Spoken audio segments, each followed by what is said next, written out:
नमस्कार. महाराष्ट्रातील संजय गांधी निराधार अनुदान योजनेच्या लाभार्थ्यांचं सहर्ष स्वागत आपल्या व्हिडिओमध्ये. मार्च हप्ता वाटप संदर्भात सगळ्यात मोठी अपडेट या व्हिडिओच्या माध्यमातून आपण जाणून घेणार आहोत. त्यामुळे व्हिडिओ खूप महत्त्वाची आहे, शेवटपर्यंत पाहणं गरजेचं आहे. त्यासोबतच छोटीशी आणखीन एक सूचना, चॅनलवर तुम्ही पहिल्यांदा आला असाल, पहिल्यांदा व्हिडिओ पाहत असाल तर नक्की चॅनलला सबस्क्राईब करून ठेवा, जेणेकरून संजय गांधी निराधार अनुदान योजनेच्या लाभार्थ्यांना शासनाकडून येणाऱ्या सर्व अपडेट वेळेवर पाहण्यास मिळतील. चला तर मग सुरुवात करूया व्हिडिओला आणि जाणून घेऊया मार्च महिना हप्ता वाटप संदर्भात सगळ्यात मोठी अपडेट.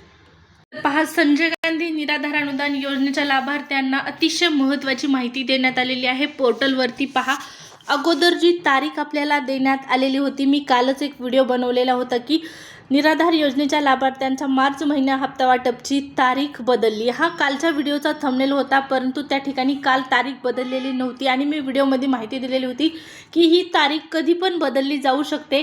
जसं की आपण मागच्या 2-4 महिन्याचा रेकॉर्ड पाहत आहोत, तारीख अचानकपणे बदलत आहे. कोणत्या वेगळ्याच तारखेला पैसे लाभार्थ्यांना जमा केले जात आहेत आणि पोर्टलवरती एक वेगळीच तारीख देण्यात आलेली आहे. तर पहा, आज ही तारीख बदललेली आहे आणि या तारखेनुसार जो मेसेज आलेला आहे तर आपणास सूचित करण्यात येते की डीबीटी प्रणालीवर दिनांक 11 मार्च 2026 रोजी संध्याकाळी 6 वाजल्यापासून ते 13 मार्च रात्री 11 वाजेपर्यंत पोर्टलवरील लाभ वितरण करण्याची कार्यवाही करण्यात येणार असून सदर कालावधीत पोर्टल सक्रिय राहणार नाही. काल या ठिकाणी 12 तारीख होती, आज 13 तारीख दिलेली आहे. याचाच अर्थ आज कोणत्याच लाभार्थ्यांना पैसे आलेले नाहीत. आता उद्या तरी कमीत कमी पैसे येणं खूप गरजेचं आहे.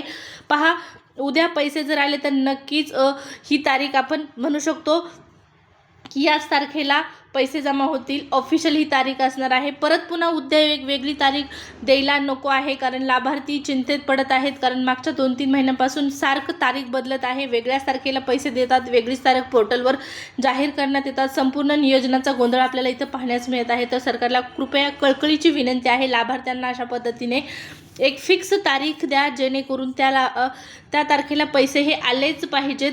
1-2 दिवस 3 दिवस तुम्ही वितरणाचा कालावधी द्या, पण त्या तारखेला पैसे हे कंप्लीट सर्वांना जमा झालेच पाहिजेत. हा सरकारला एक महत्त्वाचा जो मुद्दा आहे तो खूप लक्षात घेणं गरजेचं आहे. पहा, निराधार बांधवांना प्रत्येक महिन्याला अशा प्रकारच्या अडचणींना सामोरं जावं लागत आहे. तर आता पोर्टलवरती 13 मार्च ही तारीख देण्यात आलेली आहे. आता पाहू 13 मार्चला तरी पैसे जमा होतात की नाही.